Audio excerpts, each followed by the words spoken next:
seems to me that what you provided for us today was being able to collapse the way that we have been seeing the word Archon. Yes.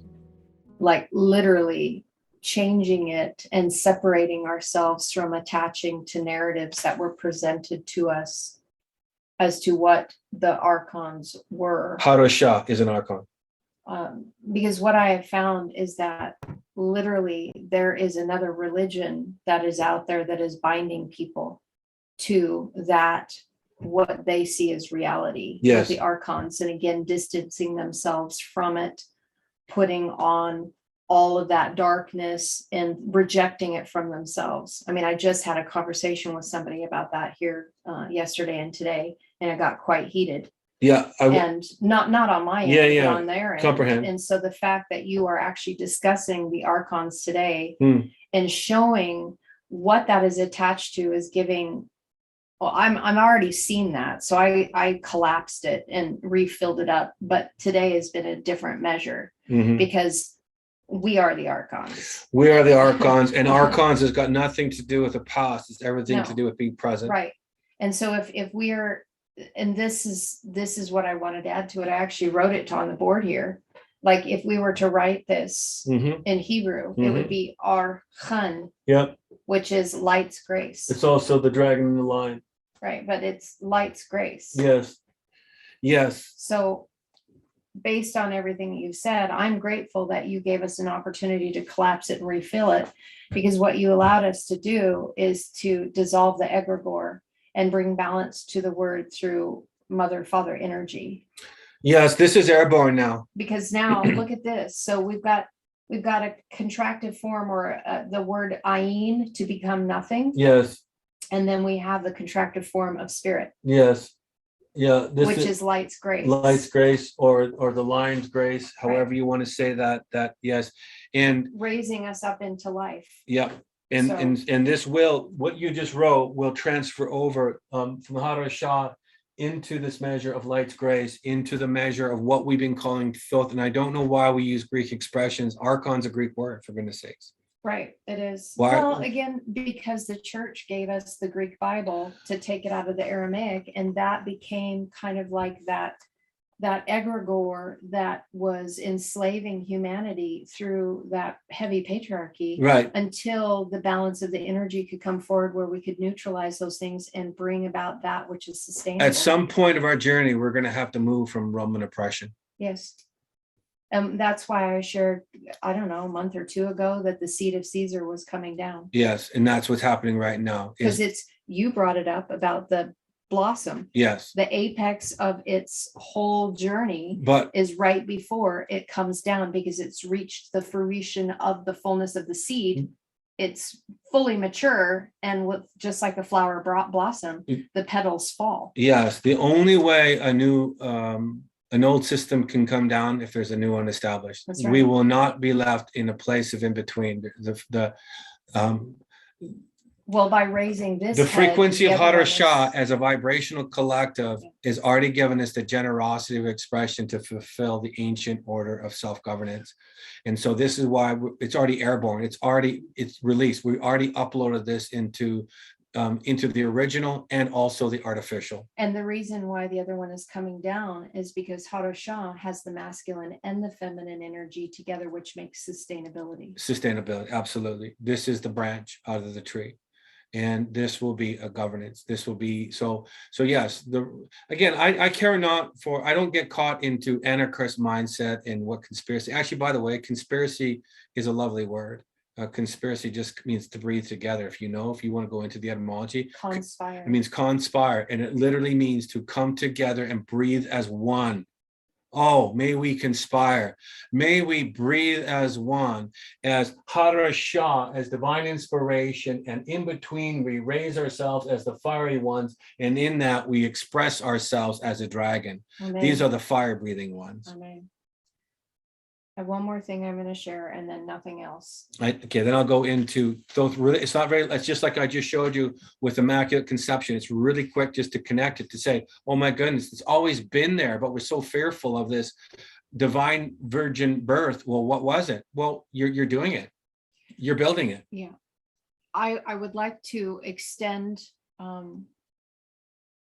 have to find another word, but I'm going to use the word that's coming to from here right now is extend a warning out.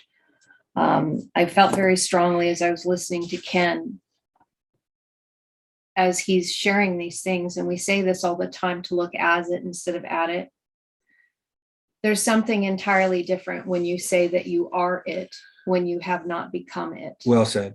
And the reason why I'm saying that is that if the authority is not here, the throat chakra is a gatekeeper.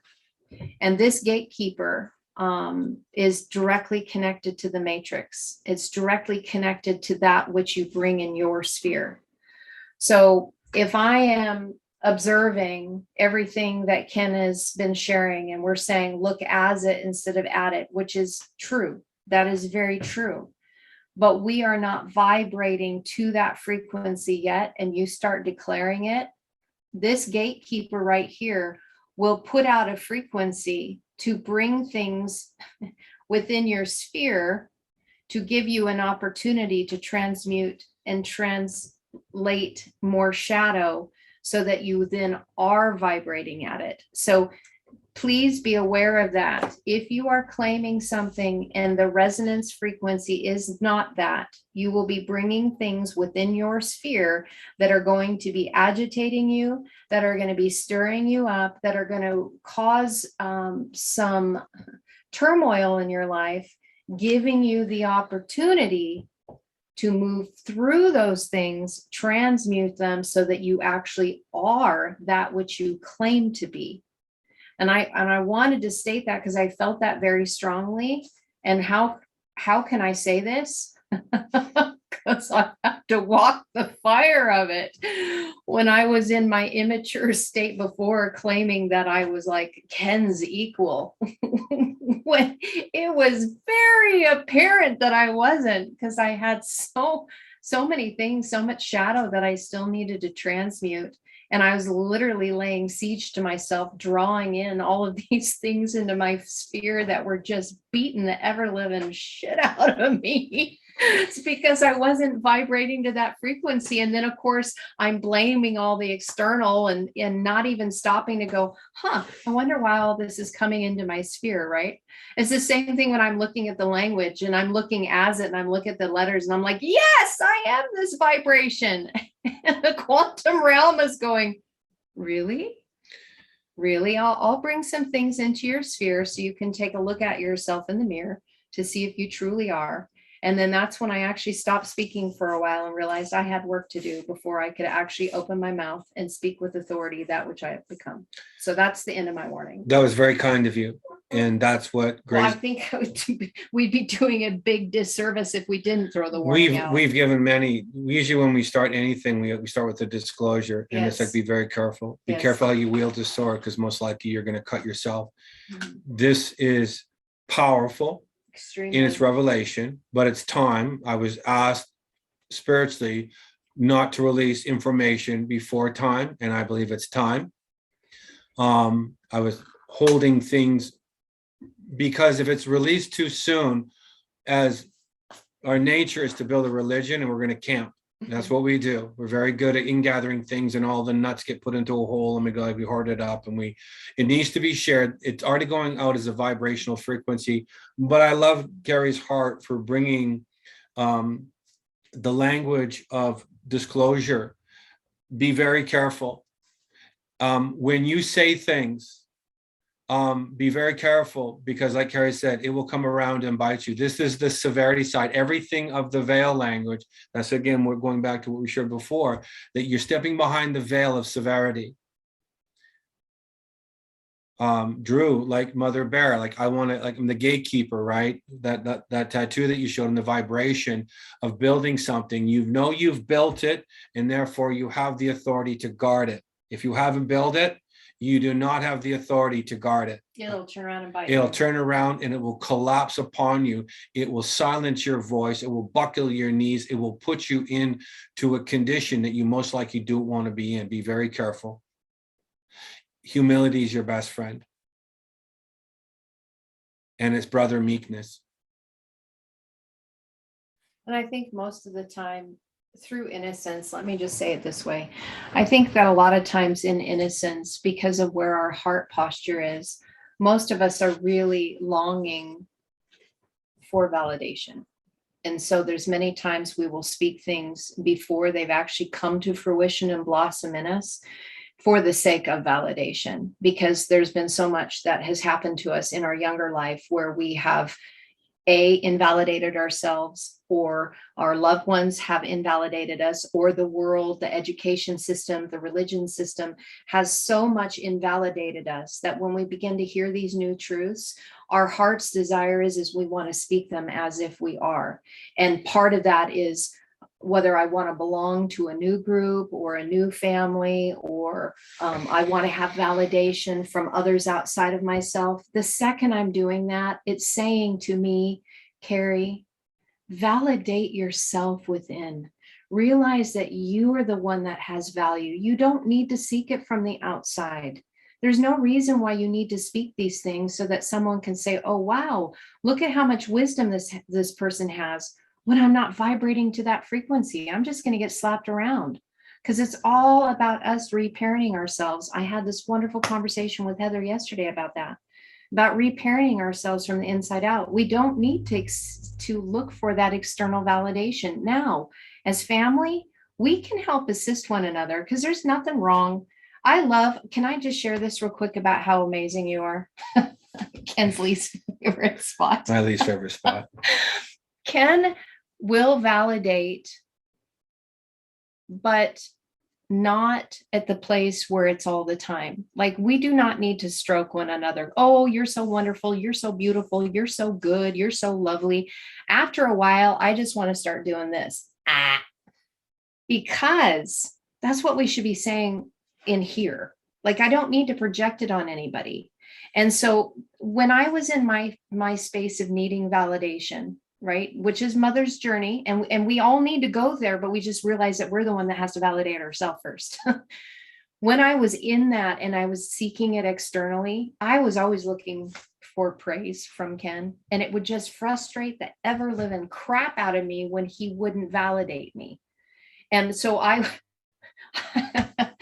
would always try to set him up. I'm telling on myself right now, I can laugh at this, and I'm wanting to share this as a real life experience, so maybe you guys can connect to it or not. I would throw something out and I would say how awesome he is. Oh, Ken, you're so amazing. I love being in your presence, the things that you do for me, and how you love me, and how you encourage me. You know what I was doing? I was going fishing. I was going fishing because I was needing him to validate me. So I thought I would be manipulative, and then I would start it first. And then there was the cultured response that we have been taught to do is that when a kindness is being exuded to someone, you then return that back, right? But that may not be the case. That may not be said in truth. That has been something that we have been raised up to do. That's kind of like the love you, and then the other person responds, love you, but it's hollow and empty because there's no truth in it, because the I wasn't involved in that. So I'm just saying that as a life experience of what I've learned through that validation process. Well, and I responded that way, because I could smell the bait. Well, but you would also say that you would give a compliment when it was. But I'm building a point here. Yeah. Yes, absolutely. That is that I knew that I was being set up, and it would be a disservice if I catered to it. Yeah.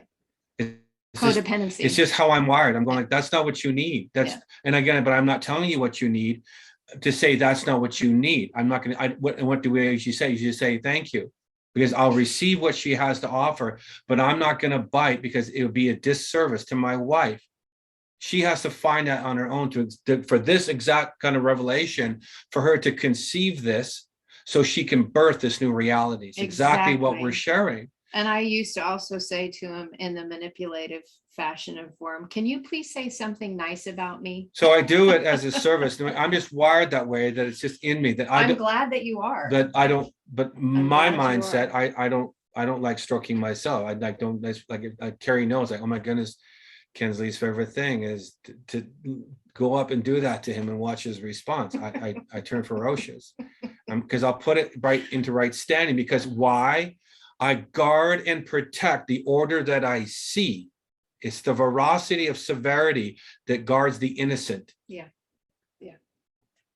So I don't tolerate that nonsense. And it comes across like it was being this way again. Like what? However you want to define it, doesn't matter to me. I know what I see. I know my job description. I know my sacred oath that I signed when I came in as a vibrational frequency. I'm doing my best to calibrate it as a member, as reminded. And in that, I have a job description. Amen. The rest of it falls away. Because why? Because I don't want to go to war with a frequency that's beyond the veil, that will agitate, that will afflict, that will induce based on my forgetting of my sacred oath. I signed up to fulfill completion as peace. Mhm. I am no longer needed to go to war. My vantage point and my perspective has got me to a place where I can view the playing field from the mountaintop. Which would be Magdala. So now I'm rewinding what I just spoke in more of a practical sense. Yeah. So can you extrapolate out the revelation of this frequency and apply it as a conception? So you may be impregnated. Absolutely. I personally would be careful about speaking that you have ownership of it. Be very careful with that part of it. There's nothing wrong with the ponderance and having it fulfill its ancient order by allowing it the space to fulfill its intention. We have a way of subduing and taking hostage a greater potential by saying this is what it is. And we've already moved into saying what it is and not even knowing what it is because we haven't even experienced it yet. That's a danger. And once you say that, actually, when you get to the place of experiencing it, you're actually more silent than not. Allow it to do its job description. Allow it to fulfill the ancient order of legacy's line. It doesn't mean we get to run out and say, holy crap, however, whatever. But again, that's you. I'm saying this because I trust you. I'm saying this because I hope you trust me. And that's what family does. My heart is to set you up to succeed. Otherwise, you're wasting your time and I'm wasting my time. My heart is I was given a promise that I could build a vessel that would contain a certain frequency of vibration of family. And I'm looking at it. I was shown it in a vision. Mhm. That is solely dependent on your vibration to accept the responsibility of knowing how to take account of yourself. That's governance. Take yourself to war today, and may you find peace in the evening. Mhm. So good.